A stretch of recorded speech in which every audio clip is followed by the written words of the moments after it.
নজর রাখবো। আজ ষষ্ঠ দিনে পড়েছে জুনিয়র ডাক্তারদের ধর্ণা কর্মসূচি এবং মঙ্গলবার দুপুর থেকে এই ধর্ণা কর্মসূচি চলছিল, আজও চলছে সেই ধর্ণা কর্মসূচি। গানে স্লোগানে তাদের প্রতিবাদ দেখাচ্ছেন। এই বিষয়ে আমরা কথা বলবো। আমরা সরাসরি চলে যাবো স্বাস্থ্য ভবনের সামনে থেকে রয়েছেন আমাদের প্রতিনিধি নাজিয়া রহমান। নাজিয়া, আজ কি ছবি উঠে আসছে?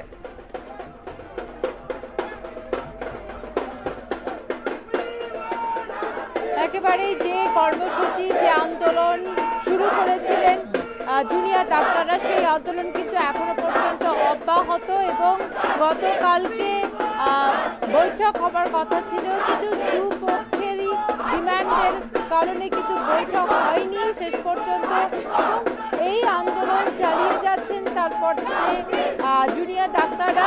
এবং জুনিয়র ডাক্তারদের সমর্থন করতে কিন্তু বিভিন্ন জায়গা থেকে মানুষজন যেমন আসছেন, তেমনি কিন্তু এই মুহূর্তে এসে পৌঁছেছেন Indian dental association Kolkata city branch থেকে।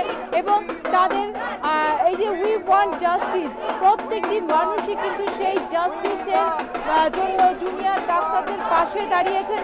আমি অন্যদিকে ছবিটা দেখাবো যে এই মুহূর্তে শঙ্খধ্বনি বাজিয়ে এই আন্দোলনকে আরো বৃহত্তর ডাক দিচ্ছেন সাধারণ মানুষ থেকে সিনিয়র এবং জুনিয়র ডাক্তারেরা। এবং এই মুহূর্তে কিন্তু সেই মুহূর্তে দেখা যাচ্ছে কিন্তু এখানে এসে পৌঁছেছেন সিনিয়র ডাক্তাররা এবং আমি কথা বলার চেষ্টা করব সিনিয়র ডাক্তারদের সঙ্গে। তারা কি বলছেন, কি বলবেন? বৈঠক হতে গিয়েও হচ্ছে না এবং এখনো পর্যন্ত এই যে অচল অবস্থা সেটা অব্যাহত, আন্দোলন চালিয়ে যাচ্ছেন এবং এখনো পর্যন্ত জাস্টিস পুরোপুরিভাবে আসেনি। কি বলবেন? আমরা অলওয়েজ আশাবাদী, সব ক্ষেত্রে আমরা আন্দোলন চালিয়ে যাব। এই আন্দোলনটা কোনো ব্যক্তি বিশেষ, কোনো ধর্ম বিশেষ, কোনো রাজনৈতিক দল বিশেষের নয়। এটা যে কোনো একটা মানুষের প্রতিবাদ করার জন্যেই আন্দোলন চলছে। যার সঙ্গে ঘটনাটা ঘটেছে তিনি একজন মেয়ে, তারপরে একজন ভদ্রমহিলা, তারপরে তিনি একজন স্টুডেন্ট, তারপরে তিনি একজন ডাক্তার। যে কোনো লোকের সঙ্গে যে কোনো জায়গায় এই ঘটনা ঘটতে পারে, সেটা প্রমাণ হয়ে গেছে যে একটা চাকরিরত জায়গায় তার সঙ্গে যদি হতে পারে, কেউ সুরক্ষিত নয়। তার এগেনস্টে আমাদের এই আন্দোলন, সেই আন্দোলন চলবে যতদিন না আমরা কিছুটা পাই। কতটা পাবো জানি না, কিন্তু আন্দোলন চালিয়ে যাওয়াটা আমাদের চেষ্টা করব। আমরা আন্দোলন চালিয়ে যেতে যতদিন আমরা পারবো। সরকারের কাছে কি আবেদন করবেন সিনিয়র ডাক্তার? যতক্ষণ পর্যন্ত আমরা কোনো বিচার না পাচ্ছি আমরা এবার অভিযান চালিয়ে যাব। আমরা যতদিন দূর যেতে চাই যতদূর পর্যন্ত যাব, কিন্তু আমরা অবিলম্বে বিচার চাই। তার জন্য যতদূর যাওয়া যায় আমরা ততদূর পর্যন্ত যেতে চাই। আমরা as a dentist, as a normal মানুষ, সাধারণ মানুষ হিসেবে আমরা এগিয়ে যেতে চাই এই অভিযান। আপনি কি বলবেন? হ্যাঁ, আমাদের এই বিচারটা দরকার। এটা আমাদের অনেক দিন ধরে প্রাপ্য। এভাবে আর ওয়েট করতে পারছি না আমরা। আমাদের এটা যতদিন না শেষ আমরা বিচার পাবো ততদিন এটা চলবে। এর কোনো শেষ আমরা দেখে ছাড়ব। যেভাবে আমাদের ছোট ভাই বোনেরা এগিয়ে এসেছেন আজকের এই লড়াইয়ে, এ অভূতপূর্ব। আমরা আমাদের জীবনকালে এরকম দেখিনি এবং আমরা কথা দিচ্ছি যে আমরা এদের সাথে শেষ অবধি থাকবো এবং এই জিনিসটা শেষ দেখে ছাড়বো আমরা।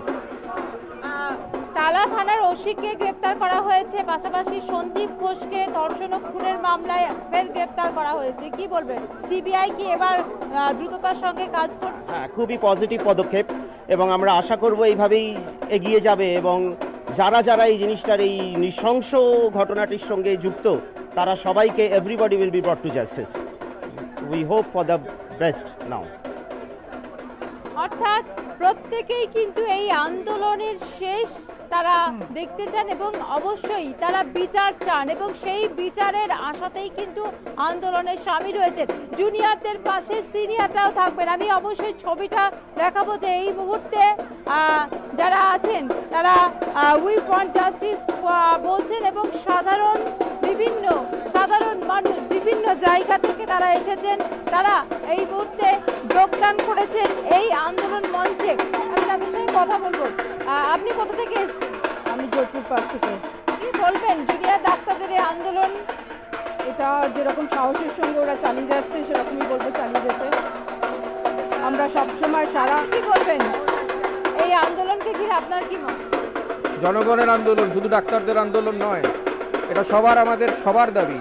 এই দাবি শুধুমাত্র ডাক্তাররা করছেন তা নয়, ডাক্তাররা তাদের প্ল্যাটফর্ম থেকে এটা করছেন। কারণ ডাক্তাররা কিন্তু এই সরকারি সিস্টেমেরই একটা অংশ, সেই সিস্টেমের একটা অংশ আজকে বেরিয়ে এসে বলছে এই জিনিস অভূতপূর্ব, এই জিনিস দেখা যায়নি। সিস্টেমের ভেতর থেকে কেউ বলছে, সেটা কিন্তু কোনোদিন হয়নি। এবং আমরা সবাই তাই চাই, আমরা সবাই থেকে অন্যায় কিছু দাবি করছি না, অন্যায় বিচারও চাইছি না, আমরা ন্যায় বিচার চাইছি। একজন রেপিস্ট, একজন মার্ডারার, তার দোষী, তার একটা শাস্তির দাবি করছে, এটাতে কিছু বলার কারণ কিছু নেই। নারী নিরাপত্তা নিয়ে আপনি কি বলবেন? কাজের জায়গায় একজন তরুণী চিকিৎসককে এইভাবে দর্শন করে খুন, কি বলবেন? কিছু বলার নেই, বিচার চাই, বিচার চাই, বিচার চাই। যতক্ষণ না বিচার পাবো ততক্ষণ এনাদের সাথেই থাকবো, এনাদের পাশেই থাকবো। বিচার চাই এই দাবিকে কেন্দ্র করে কিন্তু চলছে আন্দোলন। দেখতে পাওয়া যাচ্ছে যে সাধারণ মানুষ কিন্তু এই আন্দোলনের সঙ্গে যুক্ত হয়েছেন, তারা এই আন্দোলনে সামিল হয়েছেন।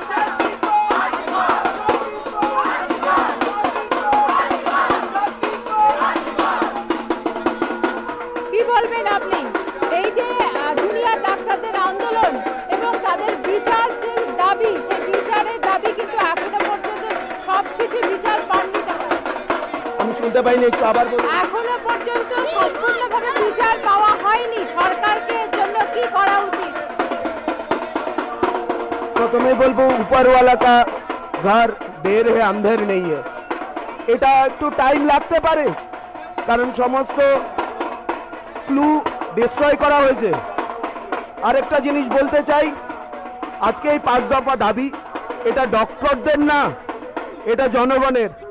আপনার এই চ্যানেলের মাধ্যমে বলবো, যখন আপনারা বলবেন 5 দফা দাবিতে ডক্টররা, তার সাথে বলবেন 5 দফা দাবিতে ডক্টর ও জনগণ। ডাক্তারদের দাবি সঙ্গে মিশে গেছে জনগণ, এবং জনগণেরও এই দাবি, এমনটাই কিন্তু বক্তব্য। আপনি কি বলবেন? কোথা থেকে আসছেন? সোনারপুর থেকে আসছে। কি বলবেন এই আন্দোলনকে ঘিরে? বাংলার বুকে এত বড় আন্দোলন, ডাক্তারদের আন্দোলন হয়তো অতীতে হয়। ডাক্তারদের সঙ্গে সঙ্গে সাধারণ জনগণেরও আন্দোলন হয়ে গেছে এটা। আমার ছেলে ডাক্তার এখানে বসে আছে, আমি তাই এসেছি কিছু খাবার টাবার নিয়ে। এখন সব জনগণেরই আন্দোলন হয়েছে।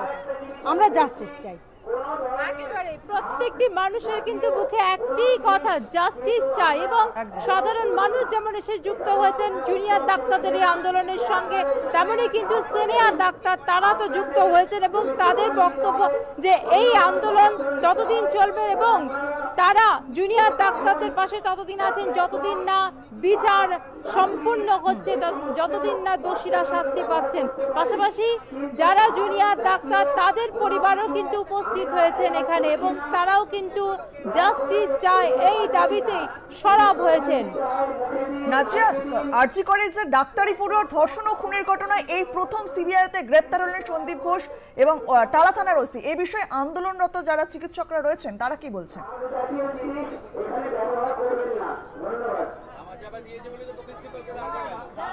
একেবারে এই প্রশ্ন আমি আগেও করেছি, আবারও তোমার এই প্রশ্ন নিয়ে তাদের কাছে যাব এবং এই মুহূর্তে তাদের কি বক্তব্য এই বিষয়ে সেই প্রশ্ন করব। টালা থানার ওসিকে গ্রেপ্তার করা হয়েছে এবং পাশাপাশি সন্দীপ ঘোষকে ধর্ষণ ও খুনের মামলায় ফের গ্রেপ্তার করা হয়েছে, সিবিআই করেছে। কি বলবেন? আইনের পথে চলছে, সেটা নিয়ে আমাদের কিছু বলার নেই। আমরা এইটুকু বলতে পারি, আমরা এখানে এসছি, যারা এখানে প্রোটেস্টে আছেন আমাদের মেডিকেল ফ্রেন্ডলি ভাই বোনেরা, আমরা তাদের সাথে in this hour of need তাদের পাশে দাঁড়াতে চাই, তাই জন্য আমাদের এখানে আসা। আইনের পথে চলছে, আমরা চাই সুবিচার হোক, যে ঘটনাটি ঘটেছে তার সুবিচার হোক, এবং আমাদের সাপোর্ট ডাক্তাররা যে ডিমান্ডগুলো প্লেস করেছেন অনারেবল চিফ মিনিস্টারের কাছে, সেটা যেন কনসিডার করা হয়। আইনের পথেই চলছে এবং সুবিচার চাই, এমনটাই কিন্তু বক্তব্য সিনিয়র ডাক্তারদের। এবং আইনের পথে চলে যারা দোষী তাদেরকে শাস্তি দিক, এমনটাই কিন্তু দাবি তাদের। বেশ, নজর রাখো। ধন্যবাদ তোমায়। গানে স্লোগানে প্রতিবাদ চলছে। আরজি করে যে আন্দোলন করছেন জুনিয়র ডাক্তাররা, সেখানে স্লোগান এবং গানে প্রতিবাদ চলছে। আপনাদেরকে সেই ছবি আমরা দেখালাম। আর গতকালই কিন্তু গ্রেপ্তার হয়েছে আরজি করে ডাক্তারি পড়ুয়ার ধর্ষণ ও খুনের ঘটনায় প্রাক্তন অধ্যক্ষ, আরজি করের প্রাক্তন অধ্যক্ষ সন্দীপ ঘোষ এবং টালা থানার ওসিকে গ্রেপ্তার করেছে সিবিআই। আজও চলছে সেই আন্দোলন। স্বাস্থ্য ভবনের সামনে ডাক্তারি পড়ুয়াদের আন্দোলন চলছে, তারা তাদের 5 দফা দাবিতেই অনড় রয়েছে। বৃষ্টিকে উপেক্ষা করেই চলছে এই ধর্ণা কর্মসূচি, গানে এবং স্লোগানে চলছে প্রতিবাদ। তাদের একটাই দাবি, বিচার চাই, দোষীদের শাস্তি চাই, সেই দাবিতেই তাদের এই ধর্ণা কর্মসূচি চলছে।